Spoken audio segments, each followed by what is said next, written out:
God Emperor of Dune, the fourth entry to Frank Herbert's six-part Dune series, is probably the book which polarizes most readers. It certainly exhibits very unique characteristics in its writing style and plot, which deviates significantly from the previous three and also from the subsequent two entries to the series. God Emperor of Dune, which is 587 pages long, was published as a full novel in the year 1981, 16 years after the original Dune, and 5 years after its preceding entry to the series, Children of Dune.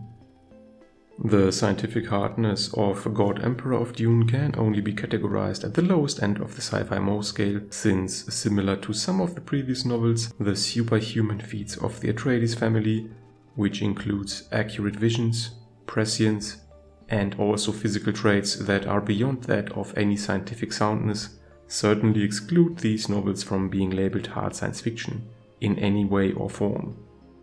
The world building in God Emperor of Dune is comparatively restricted and small, for lack of a better word.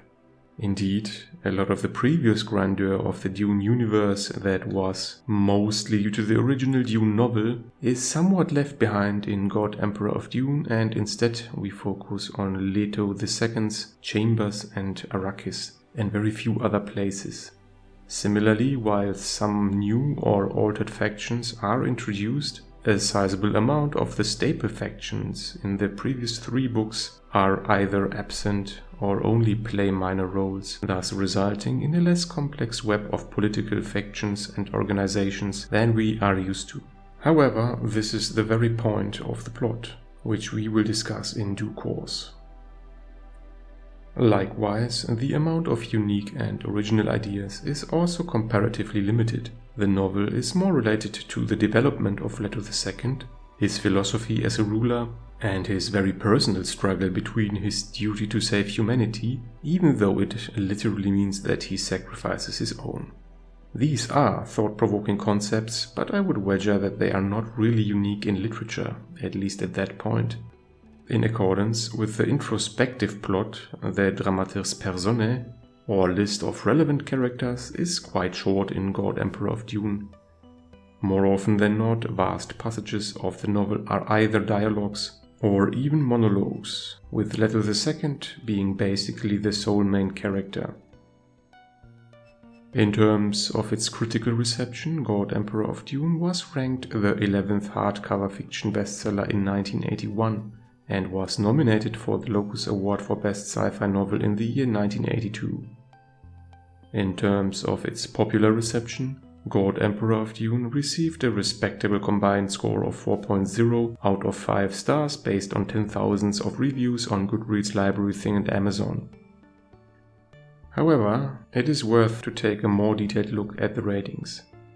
In this case, I took the rating distribution from Goodreads.com, as it offers ample data here.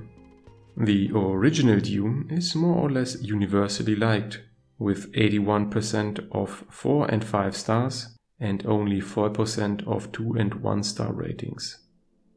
The subsequent novels Dune Messiah and Children of Dune both sport roughly 40% 4-star ratings and roughly 5% 2 and 1 star ratings. While not reaching the heights of the original Dune in popularity, these two novels seem to be liked by a core fandom with very few dissenters. Finally, if we take a detailed look at God Emperor of Dune, we can even observe a very slight increase in 5-star ratings, but also a substantial increase in the lower ratings, with 8% giving the novel 2 and 1 star ratings. This highlights the reasonably high polarization that God Emperor of Dune has provoked in its readership.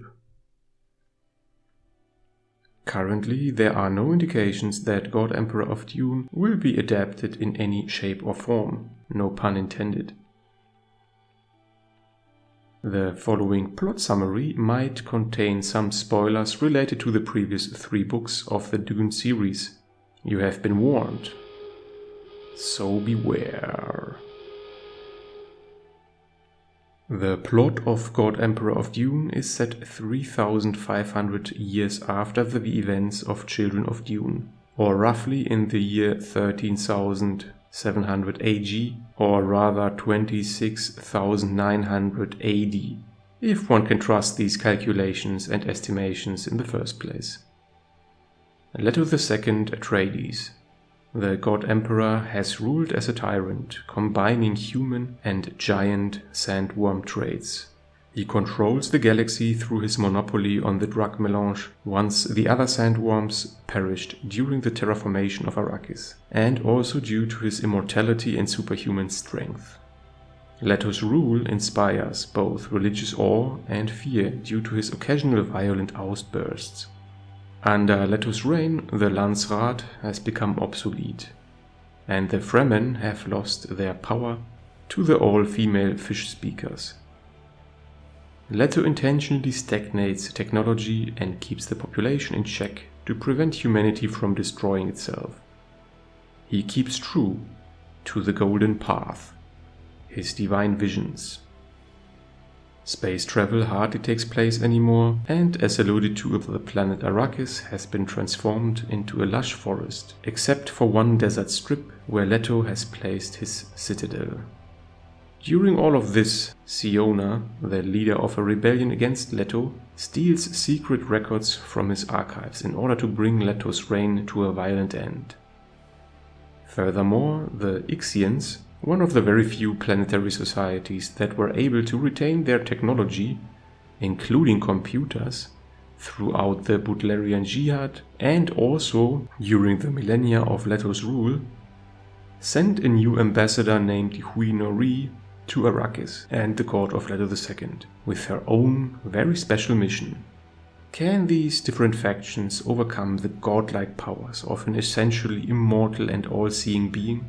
Can humanity break free from this stagnant state of safety, but in perpetual bondage and serfdom?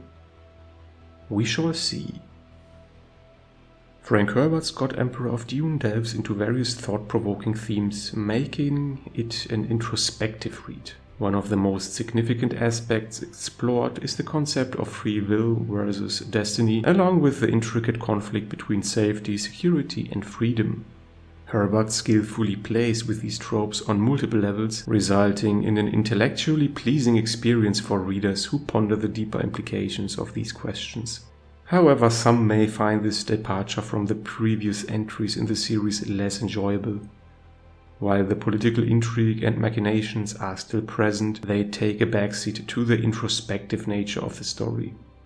Furthermore, the characters are also less developed than in the previous novels, Leto II being the only exception here.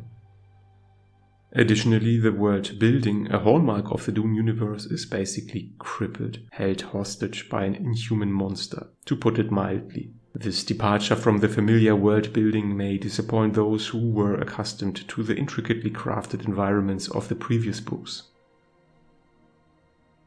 Overall, God Emperor of Dune offers its readers a departure from the typical books of the Dune series, for better or worse.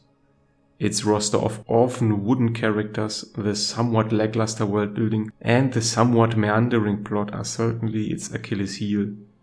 However, God Emperor of Dune can convince on a philosophical and intellectual level, pondering great questions and offering, in the end, a quite clever plot.